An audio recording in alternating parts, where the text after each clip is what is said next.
Hi guys, magluluto tayo ngayon ng sumang kamoting kahoy. Mga sangkap, gata ng niyog, ginadgad na kamoting kahoy, at asukal. Una, ilagay ang asukal sa ginadgad na kamoting kahoy at haluin ng mabuti.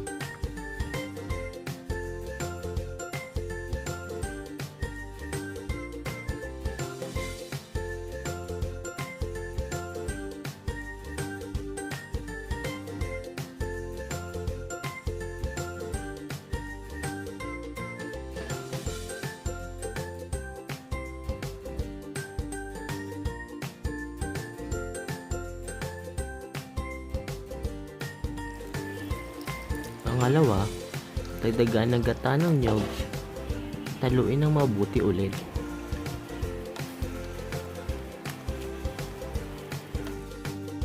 Pangatlo, balutin ng dahon ng saging at itali ng mabuti.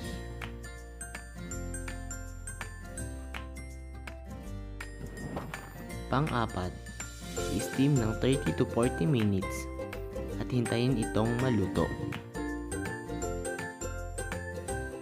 Yan po, sana po nag-enjoy kayo. Huwag kalimutang mag-subscribe